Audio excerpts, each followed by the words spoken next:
Microscopically rough, and is literally taking tiny chunks off of these softer materials as they brush up against the surface of the glass. But this material transfer dust can easily be brushed off, leaving the phone looking just like new. There might be a tiny bit of residue left over still, but it's good to know that these marks aren't permanent.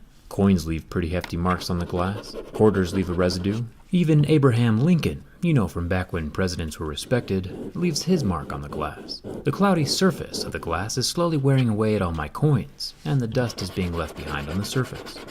This random screw leaves a mark.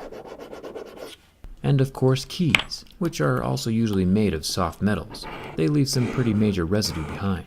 To solidify the point a little further, we can take my Mohs scale of hardness picks, and we can very clearly see that every level of pick leaves material behind on the glass. until we get to levels 6 and 7, whose tips are hard enough to faintly wear down the surface of the glass instead.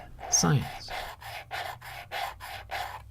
We'll see if all these marks come off or not in a minute. Let's chat about this camera unit. Apple has carved this camera hump out of the back glass slab itself, which is very unique. It has a subtle raised lip, about half as thick as a penny. My worry with the raised glass surface is that it adds 4 extra edges around the square for chips or cracks to occur. The good news is the circular cameras inside the square stick up further than the glass itself, so it offers a little protection for the back glass panel and raises it off of whatever surface it's resting on.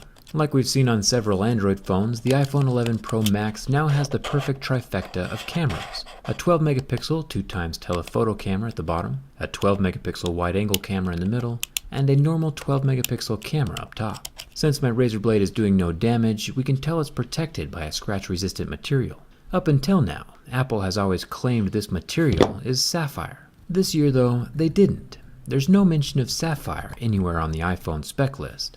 It looks as though Apple is using the same hybrid material that they've always used for the camera lenses, still seeing the weird fracture scratch things at levels 6, 7, and 8.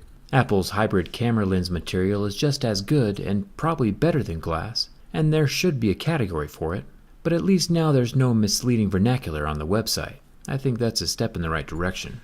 If the back glass of the iPhone does crack, the cracks won't affect the camera lenses or the cameras themselves, since each of them has their own little individual metal housing. The cracks will work their way through the glass panel, but not affect the lenses. Smart move on Apple's part.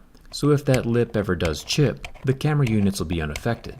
If you're still worried about scratches or getting residue caught up inside the textured iPhone surface, you can always add a skin, like this limited edition robot skin. Or if you're like me and always rock a case, dbrand's got you covered with the grip case. It's got some super clicky buttons, and the skin on the case is interchangeable. I'll leave a link down in the video description.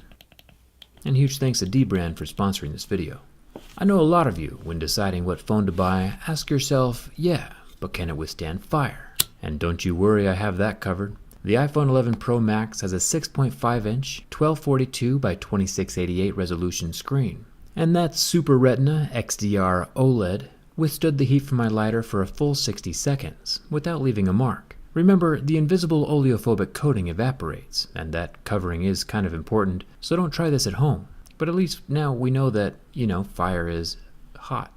So you might have noticed that over the course of this video, the heavy marks I made on the back panel with different metals have already started to rub off. When my hand brushes up against the phone, the dust falls away, leaving the phone glass looking almost as good as new.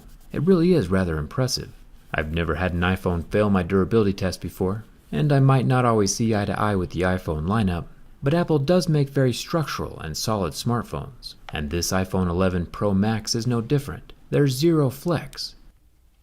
These premium materials are combined to make an extremely solid build. Apple has used recyclable stainless steel on this phone, and is currently using 100% recycled aluminum to build the MacBook Air, the Mac Mini, the Apple Watch, and the new 7th generation iPad, which is something to be super proud of. There has been a shift over at Apple. Yeah, Androids can still do more, but Apple has taken so many steps in the right direction with this new iPhone 11 Pro that I'm running low on things to complain about, and that's definitely a good thing for everyone.